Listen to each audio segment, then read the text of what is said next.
नमस्कार, मी सौरभ कोरटकर. जेएम विशेष मध्ये आपल्या सगळ्यांचं स्वागत. आज संसदेच्या पावसाळी अधिवेशनाचा चौथा दिवस आहे.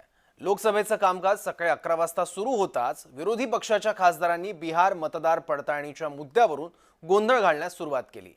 विरोधी पक्षातल्या खासदारांनी वेलमध्ये येऊन पोस्टर झळकावले. यावरून लोकसभा अध्यक्षांनी सभागृहाची गरिमा राखण्याचं आवाहन विरोधकांना केलं. तरी विरोधकांनी गोंधळ सुरू ठेवल्यामुळे सभागृहाचं कामकाज तहकूब करावं लागलं. विरोधकांच्या केंद्रस्थानी मुद्दा होता तो बिहार मतदार पडताळणीचा. गोंधळानंतर लोकसभा अध्यक्ष ओम बिर्लांनी विरोधकांना चांगलं सुनावलंय. पाहूया.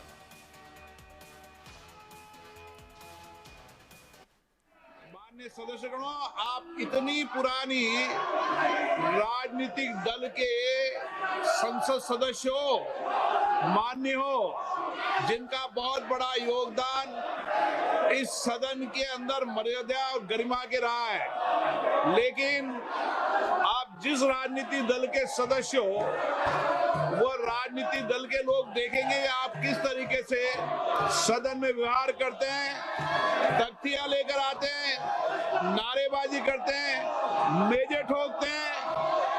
ये सदन की गरिमा के अनुकूल नहीं है। मैं आपसे फिर आग्रह कर रहा हूं कि संसद की मर्यादा गरिमा को बनाए रखो। दुनिया का सबसे बड़ा लोकतंत्र है।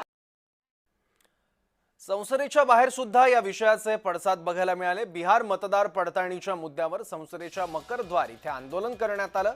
त्यात सोनिया गांधी सुद्धा सहभागी झाल्या. तर लोकशाही धोक्यात असा मजकूर लिहिलेले फ्लेक्स प्रियंका गांधींनी हातात घेतले होते. विरोधकांनी यावेळी सरकार आणि निवडणूक आयोगाविरोधात जोरदार घोषणाबाजी केली.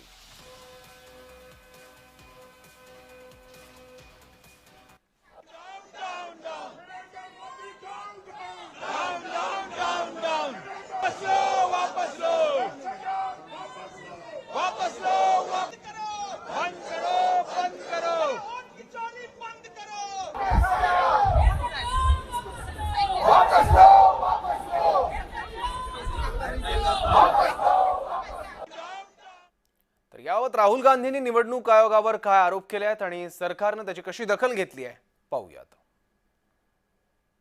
Voter deletion, voter addition, new voters who are 18, who are way above 18. So we have caught them. Okay, and I want to send a message to Election Commission. Yes, sir. If you think you're going to get away with this, if your officers think you're going to get away with this, you're mistaken.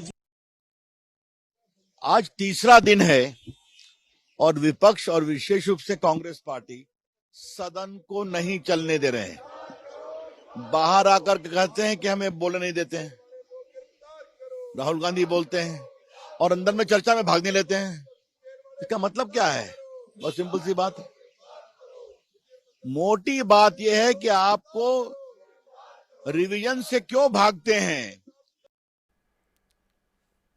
तर बिहारच्या मतदार यादी पडताळणीचा वाद नेमका काय तो आपण समजून घेऊयात. बिहारमध्ये लवकरच विधानसभेच्या निवडणुका आहेत.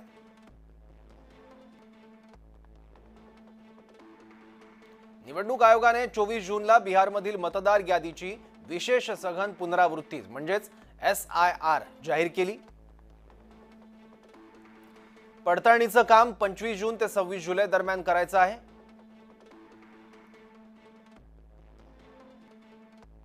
यापूर्वी जानेवारी 2003 मध्ये बिहारमध्ये SIR करण्यात आली.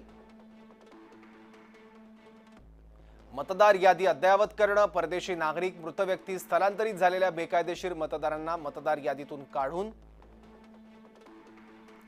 ज्या मतदारांचा SIR 2003 सालीच झाला त्यांना कोणत्याही कागदपत्रांची आवश्यकता नाही.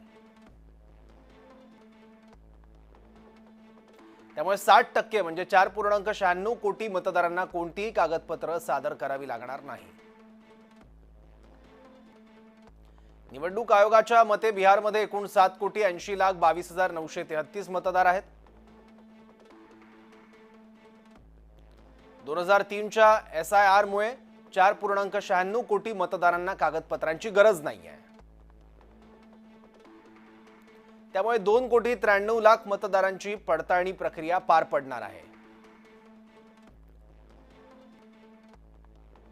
मतदार आहोत हे सिद्ध करण्यासाठी मतदारांना कागदपत्र द्यावी लागणार.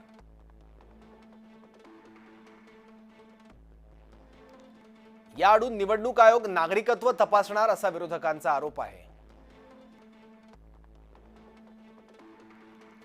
कुठलाही मतदार यादीतून बाहेर गेला तर त्याचं नागरिकत्व रद्द होणार नाही अशी हमी आयोगाने कोर्टात दिली आहे. 10 जुलैला सुप्रीम कोर्टाने आयोगाच्या निर्णयावर स्थगितीस नकार दिला.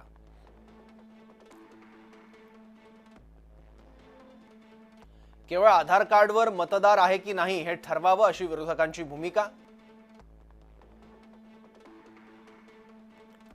तर आधार कार्ड हे नागरिकत्वाचा पुरावा असू शकत नाही असं आयोगाचं म्हणणं आहे.